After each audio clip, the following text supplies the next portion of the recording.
إذ قالت رب ابني عندك بيتا في الجنة ونجني من فرعون وعمله ونجني من القوم الظالمين। এখন প্রথম আয়াতে যেটা আপনাদেরকে দেখালাম, স্বামীগুলো ভালো বিবিগুলো খারাপ, তাই জাহান্নাম চলে গেল। এবার স্বামীটা খারাপ বিবিটা ভালো, তার কারণ পৃথিবীর যত জালেম এসেছে আজ পর্যন্ত আর এরপরে যত জালেম আসবে ফেরাউনের মতো কেউ জালেম হবে না। কোরআনে যাকে জালেম ঘোষণা করা হয়েছে এ বেঈমান, সারাদিন আল্লাহর বিরোধিতা করেছে আর রাত্রিবেলায় আল্লাহর কাছে কান্ত। এ বেঈমান জানার পরেও বেঈমানি করেছে, আর এই ফেরাউনের মতো জালেম কেউ নাই। কিন্তু আল্লাহ বলছে, ও পৃথিবীর মেয়েরা, ও মহিলারা, তোমার স্বামীটা তো ফেরাউন নয়। তোমার স্বামী যদি সুদখোর হয়, তোমার স্বামী যদি জুয়ারি হয়, তোমার স্বামী যদি লুচ্চা হয়, তোমার স্বামী যদি লুটেরা হয়, তোমার স্বামী যদি বেঈমানি করে দাড়ি মেরে নিয়ে সে তোমাকে খাওয়ায়, তার কোনো চিন্তা নাই। কারণ ফেরাউনের বিবি আসিয়া চিরদিন জান্নাতে থাকবে। ফেরাউনের বিবি যদি আসিয়া জান্নাতে যেতে পারে, তুমি সুদারুর বিবি কেন জান্নাতে যাবে না? তুমি মাতালের বউ কেন জান্নাতে যাবে না? তুমি নিজেকে কোনোদিন হতাশা করিও না, হতাশায় ভোগবে না। তুমি নিজেকে তৈরি করো, আমলকে তৈরি করো, আখিরাতকে তৈরি করো। ওই আসিয়ার মানসিক শারীরিক যখন অত্যাচার হতে লাগলো, ফেরাউনের একটা দাবি, তুমি আমাকে আল্লাহ বলো। আসিয়া বলল, শুনে নাও, আল্লাহ বলবো না, স্বামী হিসেবে যত যা করার আছে আমি করব, কিন্তু আমার আল্লাহ এক। এবার শারীরিক অত্যাচার করতে করতে বাড়ি থেকে বের করে নিয়ে এলো। শেষ অত্যাচার হলো, তার চারটা হাত পায়ে টান করে বেঁধে দেওয়া হলো, আর মাঝে নিটে কাঁচকে ভেঙে বিছিয়ে দিয়ে আসিয়াকে শুয়ে দেওয়া হলো। গোটা শরীর মেতে ক্ষত বিক্ষত করে দিয়েছে, এত মার দিয়েছে, শরীর কেটে ক্ষত বিক্ষত হয়ে গেছে। এবার আসিয়াকে শুয়ে দিয়ে কয়েকটা সৈন্যকে একটা বিরাট বড় পাথরটা ছেড়ে দিলে মাটির সঙ্গে মিশে যাবে, কয়েকটা সৈন্য ধরে আছে। ফেরাউন বলছে, আসিয়া রে, একটি বার দেখলে তোর মত কত ভয়ানক হবে, তুই এখন আল্লাহ বলেলে। কিন্তু এসে আসিয়া না, আমার আল্লাহ এক, আমি কাউকে আল্লাহ বলতে পারবো না, তিনি আমার আল্লাহ, যিনি আমার রব। তারপরে দুই চাঁদ আর বলছে, এটা শেষ চাঁদ দিচ্ছি, আল্লাহ বলবে কিনা। হযরত আসিয়া কি বললেন? কোরআনে চলে এসেছে, আসিয়া বলতে শুরু করলেন, রব্বি বিনি লি ইনদাকা বাইতান ফিল জান্নাতি ওয়া নাজ্জিনি মিন ফিরআউনা ওয়া আমালিহি ওয়া নাজ্জিনি মিনাল কওমিজ জালিমিন। আল্লাহ, রব্বি বিনি লি ইনদাকা বাইতান ফিল জান্নাতি, হে আমার রব, তোমার জান্নাতের ভিতরে আমার ঘরকে বানিয়ে দাও। আর কি করো? ওয়া নাজ্জিনি মিন ফিরআউনা ওয়া আমালিহি, এই ফেরাউন বেঈমান আর বদ চরিত্রওয়ালা স্বামী থেকে আমাকে নাজাত দিয়ে দাও। আল্লাহ, তুমি নাজাত দিয়ে দাও। আর কি করো? ওয়া নাজ্জিনি মিনাল কওমিজ জালিমিন, জালেম বংশে আমি বউ হয়ে গেছি, গোটা বংশটা হলো জালেম। ফেরাউনকে আল্লাহ বলে, আল্লাহ তুমি এখান থেকে আমাকে বাঁচাও। আল্লাহ গোটা আসমানকে আসিয়ার জন্য কুদরতি ক্ষমতাতে এমন করে দিলেন, জান্নাতের দরজা দেখিয়েছিলেন আর বলেছেন, আসিয়া রে, তোমার জন্য আমার জান্নাতের দরজা খোলা আছে। পাথরটা ছেড়ে দিল, আসিয়া চিরদিনের জন্য জান্নাতি হয়ে চলে গেল। বিশ্বনবী বলেছিলেন, আমি মিরাজের রাত্রিতে বেগম রুমাইসাকে জান্নাতে দেখেছি, জান্নাতের ভিতরে উজু করছে। আসিয়াকে জান্নাতের ভিতরে পাওয়া গেছে, তিনি জান্নাতি মেয়ে, জান্নাতে চলে গেছে। অতএব ফেরাউনের চেয়েও যদি তোমার স্বামী তো জালেম নয়, স্বামী বদমাশ হতে পারে, স্বামী মাতাল হতে পারে, স্বামী জুয়ারি হতে পারে, স্বামী সুদ খেতে পারে, এর জন্যে মা আমার, বোন আমার, আপনার কোনো টেনশন নাই। আল্লাহ স্বামীর জন্য আপনাকে জাহান্নাম দেবে না।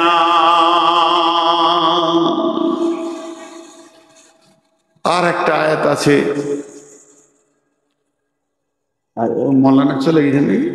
ওই মৌলানা আমার আগে আদায় করেছিলেন।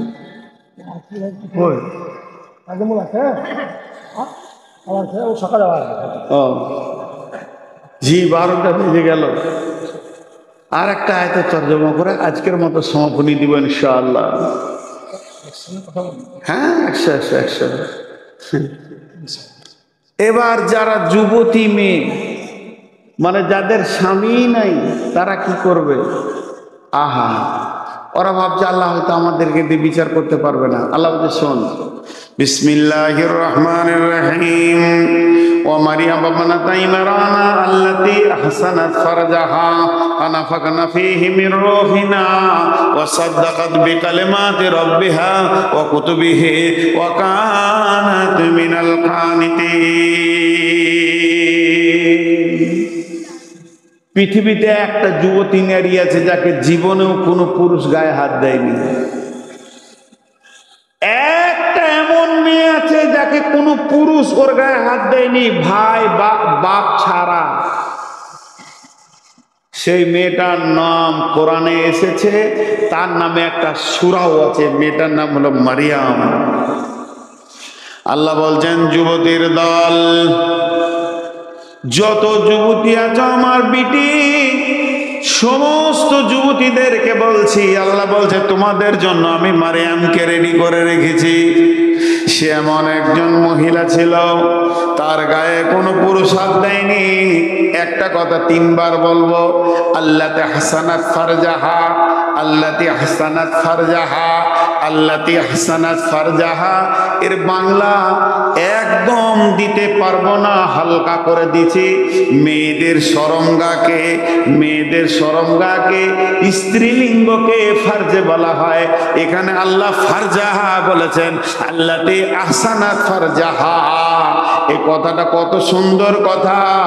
মেয়েদের সরঙ্গা, মেয়েদের যেটা আপনার কিনা স্ত্রীলিঙ্গ, ওইটাকে ফারজাহা বলা হয়েছে। আর আহসানাত শব্দ লাগিয়েছেন, সে তার সরঙ্গাকে সুন্দর করে রেখেছে। আল্লাহর নজরে মারিয়ামের সরঙ্গাটা হলো অতি সুন্দর জায়গা। কেননা সে জীবনে জীবনে বিনা লাইসেন্সে পুরুষকে দিয়ে, বিনা মহারানার পুরুষকে দিয়ে হারাম কাজ করেনি, লুচ্চামি করেনি। সে নিজের আপনার কিনা নোংরামি করেনি, সেটাকে পরিষ্কার পরিচ্ছন্ন রেখেছে আল্লাহর নজরে। আল্লাহ বলছে পরিষ্কার। মেয়েদের সরঙ্গাকে নিয়ে কোরআনে অনেক আয়াত আছে, সূরা নূরে আছে। আবার সূরা নূরে আম্মা জান আয়েশাকে নিয়ে শুধু পবিত্রতা ঘোষণা করতে যে 11টা আয়াত নাজিল হয়েছে, তাহলে সরঙ্গাটার মূল্য আছে। এখন একটা উদাহরণ দেব। আজকে জালসায় যে আমি আসছি, আর এই কমিটির লোক 2-3 জন ফোন করেছে আমাকে, আপনাদের ইমাম সাহেবও ফোন করেছেন। এই ফোন করা দেখে একটা আগ্রহ বুঝছি যে আমাকে কত ভালোবাসে। নেটওয়ার্কে খারাপের কারণে ভালো কথা হচ্ছিল না। তো যদি আমি বলতাম যে আমার সঙ্গে 2টো লোক যাচ্ছে, আমি এই ড্রাইভার 2টো লোক, খুশি হয়েছেন, এনারা ঠিক জায়গায় রেখেছেন, ড্রেস করতে দিয়েছেন, খাওয়ার ভালো, সব ভালো। আমি যদি বলতাম যে আমার সঙ্গে মক্কা মদিনার ইমাম আছে, তাহলে থাকার জায়গাটা আরো উন্নত হতো। হতে কি হতো না? কমিটির লোক বলতো যত টাকা লাগে ভালো জায়গায় রাখবো। কিন্তু যদি বলি কালু ডাকাত আছে, থাকতে দিবেন ভালো জায়গায়? ঢুকতেই দিবে না। গায়ের শেষে 4টা লাঠি নিয়ে লোক দাঁড়িয়ে থাকবে, বল তোর জালসা শুনবো না, এখান থেকে তুই ডাকাত নিয়ে যা। কেন এই কথাটা বললাম? চলার পথে আমি সফর করছি, কিছুক্ষণ থাকবো, লোক যেমন হবে সেই রকম জায়গায় থাকবে। আমি লম্বা সফর করছি, বাড়ি থেকে শিলিগুড়ি চললাম, আমি আমাইপুর এসছি, 1 ঘন্টা 2 ঘন্টা থাকবো। যে লোকটা থাকবে এখানে, ওই লোকটা যেমন দামি হবে, থাকার জায়গা তেমন দামি হবে, এইটা বলতে চাইছি। তাহলে শুনেলেন, এই পৃথিবীতে যত মানুষ আছে, এই পৃথিবীতে যত মানুষ আছে, মায়ের পেটে রেহমের ভিতরে কিছুক্ষণ তাদেরকে থাকতে হয়। তাহলে ওই জায়গাটা যত পরিষ্কার হবে তত দামি বাচ্চা মায়ের পেটে থাকবে। আর জায়গাটা যদি আমার বোন আমার বেটি অন্য লুচ্চাকে দিয়ে খারাপ করে দেয়, ওই মেয়েটি কোনো দিন আশা করবে না আমার পেটে একটা দামি বাচ্চা আসুক। তার কারণ শুনেলেন, জায়গা সে নোংরা করে দিয়েছে, এর জন্য তার কাছে খারাপ ছাড়া ভালো সন্তান আসবে না। তাই কিয়ামতের সব থেকে বড় আলামত হচ্ছে কাসরাতু জিনা, জিনা বেড়ে যাবে। আল্লাহ রাসূল বলছেন লাস তাকুমুস সাআতু ফিল আরদি হাত্তা ইউকালা আল্লাহ আল্লাহ, অতদিন পর্যন্ত কিয়ামত হবে না যতদিন পর্যন্ত একটা আল্লাহওয়ালা পৃথিবীর বুকে থাকবে। তাহলে আল্লাহওয়ালা থাকবে কতক্ষণ? যতদিন আমের গাছ থাকবে ততদিন আম থাকবে। একটা আমের গাছ না থাকলে আম থাকবে না। তেমনি যতদিন আল্লাহওয়ালি মেয়ে থাকবে, সতীত্বের গ্যারান্টি দেওয়া মেয়ে থাকবে যে আমার গায়ে কেউ হাত দেয়নি, ততদিন আল্লাহওয়ালার আসার রাস্তাটা থাকবে। আর মেয়েদের সতীত্ব যখন শেষ হয়ে যাবে তখন আল্লাহওয়ালা আশাও শেষ হয়ে যাবে। রাসূলের জামানায় ছিল জেনা করা কঠিন, বিয়ে করা আসান। সকালে বিয়ে, সন্ধ্যায় বিয়ে, আচানক বিয়ে হয়ে গেছে, কিন্তু জেনা করা কঠিন ছিল। রাসূলের জামানায় জেনা করা কঠিন, বিয়ে করা আসান। আর এই জামানাটা এমন একটি জামানা, ব্যভিচার করা আসান কিন্তু বিয়ে করা কঠিন। অতএব ভাইরে আমার মা আমার ও আমার বেটির দল, লুচ্চাকে দিয়ে শরমটা নষ্ট করিও না। ও সাদ্দাকাত বিকালিমাতি রাব্বানা ফাকু উমারি বানাতা ইমরানা আল্লাতী আহসানাত ফারজাহা ওয়া নাফাকনা ফীহি মির রূহিনা ওয়া সাদ্দাকাত বিকালিমাতি রাব্বিহা ওয়া কুতুবিহি ওয়া কানাত মিনাল কানিতিন। আল্লাহ ওই মারিয়ামের গোসলখানাতে জিবরাইলকে পাঠালো। জিবরাইল আমিন গিয়ে একটা সুন্দর যুবকের রূপ ধরে দাঁড়িয়ে আছে। মারিয়াম বলছে তোমার কাছ থেকে আমি পানা চাইছি, হে আমার রব, এই যুবক থেকে আমাকে পানা দাও। জিবরাইল বলছে মারিয়াম রে, আমি কোনো পুরুষ নয়, মানুষ নয়, আমি আল্লাহর ফেরেশতা, মানুষের রূপ ধরে এসেছি। আমার কোনো সেক্স নাই, আমার কোনো সেকশন নাই নারী পুরুষের। অতএব আমি তোমাকে সুর ফুঁকে দিব। জিবরাইল ফুঁকে দিলে আর মারিয়াম ডেলিভারি হয়ে গেল। মারিয়াম বলল আমি লজ্জা রাখবো কোথা, কাকে মুখ দেখাবো? আল্লাহর হুকুম হলো মারিয়াম তুমি মুখ বন্ধ করে নাও, তোমার ইজ্জত বাড়ানোওয়ালা আল্লাহ। মারিয়াম মুখ বন্ধ করে নিলেন। পৃথিবীতে 3-4টা শিশু বাচ্চা অবস্থায় কথা বলেছেন, একবারে জন্ম নিয়ে কথা বলেছেন। মারিয়াম কোলে ছেলে নিয়ে গায়ে হাঁটছে, লোক বলছে মারিয়াম ছেলের বাপকে, এটা কেমন করে হলো? তোকে তো জানতাম বড় নেককার। সঙ্গে সঙ্গে মারিয়াম কথা বন্ধ করে দিয়েছে। হযরত ঈসা আলাইহিস সালাম জবান খুলে বলছে আমার মাকে কেউ দোষ দিবে না, আমি হলাম আল্লাহর নবী ঈসা রূহুল্লাহ। কেউ দোষ দেবে না, আমাকে আল্লাহ পাঠিয়েছেন, আমি ঈসা রূহুল্লাহ। তোমাদের কাছে আমি দাওয়াত নিয়েছি লা ইলাহা ইল্লাল্লাহ ঈসা রূহুল্লাহ বলো, তবেই তোমরা বাঁচবে। মারিয়ামের দাম বেড়ে গেল। আজও অনেক বোন আমার আছে, বেটি আছে, যুবতী যারা খারাপ ছেলেদের দিকে চলে যায়। সত্য কথা বলতে, এই যে ভাত খায় কাগজের থালা, দেখেছেন কাগজের থালা? আপনাদের বিয়ে শাদিতে ভোজে খাওয়ায় তো কাগজের থালায় ভাত খায়। আর কড়ির থালা দেখেছেন? কড়ির চীনামাটি খুব সুন্দর, ওই থালাতেও ভাত খায়। মা বোন আমার এই উদাহরণটা শুনেন, কাগজের থালাতে ভাত খায়, কাগজের থালাটাকে ধোয়, নোংরা থাকলে এমনি করে তুলবে আবার ধুবে। কড়ির থালাতেও ভাত খায়, নোংরা থাকলে ধুয়ে দেয় তুলে। দুইজনকে আদর করে, কাছে টানে, আদর করে, দুইজনেই মনে করে কত ভালোবাসছে খানেওয়ালা আমাকে। কিন্তু খাওয়া হয়ে গেলে কাগজের থালাকে এমনি করে ধরে ছুঁড়ে ফেলে দেয়, কড়ির থালাকে ধুয়ে ঘরের শোকেসে তুলে রাখে। দেখতে ভালো লাগে, দেখলে হৃদয় ভরে যায়। তো এই দুটার মধ্যে পার্থক্য হচ্ছে, প্রেমিকা হচ্ছে কাগজের থালা, তোমাকে লুচ্চারা ভালোবাসবে কেন?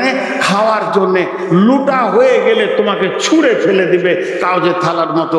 আর করির থালা হচ্ছে স্ত্রী ব্যবহার করবে, আবার গোসল করবে, কাছে থাকবে, ঘুরবে ফিরবে, শোকেসে থাকবে, দেখে আনন্দ পাবে। ছেলেরা তোমাকে চাইছে কাগজের থালা বানতে, এর জন্য তুমি লুচ্চা হয়ে যাও না। তুমি মারিয়ামের দিকে তাকিয়ে দেখো, নিজের শরম গায়ের হেফাজত করো। তাহলে আজকে আমার টোটাল বক্তব্য ছিল মেয়েদের এবং পুরুষদের উপরে। আমরা শুধু 3টে ক্যাটালগ দেখলাম। নবীর বিবি জাহান্নাম চলে গেল, বাঁচানো গেল না। ফেরাউনের বিবি জান্নাত গেল, তাকে জাহান্নাম আল্লাহ দিলে না। আর এক যুবতীকে চির সুন্দরী করে রেখে আল্লাহ তার কাছ থেকে নবী নিলেন। তাহলে এখান থেকে আমাদেরকে শিক্ষা নিতে হবে, আমাদের দাম্পত্য জীবনের রাস্তাগুলোকে ক্লিয়ার করতে হবে। ভাইয়া, এখন আমি সমাপ্তি দেওয়ার আগে শুধু একটা ছোট্ট কথা বলছি আপনার, যে আমি এই জালসার ফাঁকে ফাঁকে নিজে একটা ট্রাভেলস করেছি, যেটাতে মানুষকে মক্কা মদিনা আমি সাথে যেয়ে নিয়ে যাই। মক্কা মদিনা লাখো লোক বেরিয়ে গেছে, চলে আয় আমার সঙ্গে, চলে আয় আমার সঙ্গে। ৭৫,০০০, ৮০,০০০, যে যেমন পারছে ডাক মারছে, হাঁক মারছে, লোক হুর হুর করে তাদের পেছনে দৌড়ছে। এখনকার মানুষ 20 টাকা কম পেলে ওই দিকেই দৌড়বে, 200 টাকা কম পেলে, 1000 টাকা কম পেলে ওই দিকেই দৌড়বে। এটা বিজনেসে পরিণত হয়ে গেছে, সেবাতে নয়। তবে আল্লাহকে সাক্ষী রেখে বলছি, ওই মক্কা মদিনার মাটিতে আমি যাদেরকে নিয়ে যাই তাদেরকে আমি বিজনেস করি না, তাদেরকে সেবা দিই। জেদ্দা থেকে শুরু হয়, কেন এসেছি, কেন কাবাতে আমি পৌঁছালাম, কাবাতে কে পৌঁছেছিল আগে, আল্লাহ আমাকে নিয়ে এলো কেন, এর উপরে আয়াত দিয়ে আমি কথা বলতে থাকি। মানুষের জ্ঞান বিবেক খুলে চোখের পানিতে কাঁদে, হ্যাঁ সত্যিই তো তাই। তারপরে মক্কাতে যাওয়ার পর মক্কা কোথায় কি, কোন ঘটনা, কোনটা আরাফাত, কোনটা মিনা, কোনটা মুজদালিফা, কোথা কি আমল আছে, সেগুলো আমি নিজে বর্ণনা রাখি। অতএব এর একটা আলাদা স্বাদ পাবেন। সে মক্কা থেকে যখন মদিনা যায়, তার পথিমধ্যে যে কথাগুলো আছে, রসুল কিভাবে হিজরত করেছেন, কিভাবে কোন দিকে গেছেন, কিভাবে মদিনা পৌঁছালো, তার কথা আমি রাখি এবং মদিনারও কথা রাখি। অনেকে লিখে দিচ্ছে অভিজ্ঞ আলেম দিয়ে গাইড করানো হবে। দেখেছি শুধু মক্কা মদিনার ভিতরে ছেড়ে দিয়ে চলে আসে। আমি তো গেছি ওই অভিজ্ঞ আলেমদের সাথে। এক অভিজ্ঞ আলেম বলছে, বাসটা মদিনা ঢুকছে, সবাই সালাতো সালাম করো, ইয়া নবী সালাম আলাইকে শুরু করে দিলে। বুঝি মানুষ বুঝে না যে এটা কোন ক্লাসের, কোন জাতির আলেম, এটা বুঝে না। আমি বসে আছি, বলছে মৌলানা উঠেন, ইয়া নবী সালাম আলাইকে বলো। তুই বল, দু কলম আমি পড়ে এসেছি, তোর মতো আমি অত পাগলা লয় যে এরকম ইয়া নবী সালাম আলাইকা বলতে হবে। তো ভালোভাবে ঠিক মতো যদি করতে চান উমরা বা হজ, আমার সাথে যোগাযোগ করেন, আমার নম্বরে যোগাযোগ করেন, আমার বড় ভাইয়ের সঙ্গে যোগাযোগ করেন। এইটুকু আপনাদের সামনে আমি বলে গেলাম, কারণ আপনারা আমার সঙ্গে চলেন, এই ভাষাটা বলছি। এরপরে টাকা পয়সার কথা বলবেন, ৭৫,০০০ নিচে, ৮০,০০০ নিচে, 85, 90, 1 লাখ, 1,10,000 চলছে দুনিয়াতে। কিন্তু 1,10,000-এ যে লোকটা যাবে, ৭৫,০০০-এ যে লোকটা যাবে, ওর মতো ফেসিলিটি পাবে না। পরিষ্কার কথা, কাছে থাকবে, ভালো খাবে।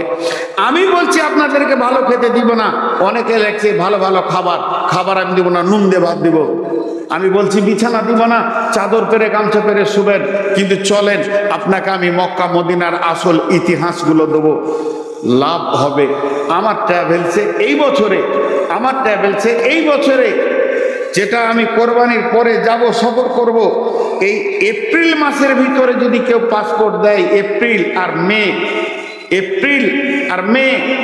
মের 15 পর্যন্ত, তার বেশি করা যাবে না। এপ্রিল আর মের 15 পর্যন্ত পাসপোর্ট আর টাকা দেয়, 1 লাখের প্যাকেজটা 90,000-এ নিয়ে যাবো ইনশাআল্লাহ। ৭৫,০০০ আছে, চলে যান আমি বলবো। কিন্তু ওখানে গিয়ে যখন ঠকবেন, আপনি তখন ওই এজেন্টকে গাল দিয়েন না। অল্প টাকা দিয়েছেন, বহু দূরে আপনাকে রাখবে।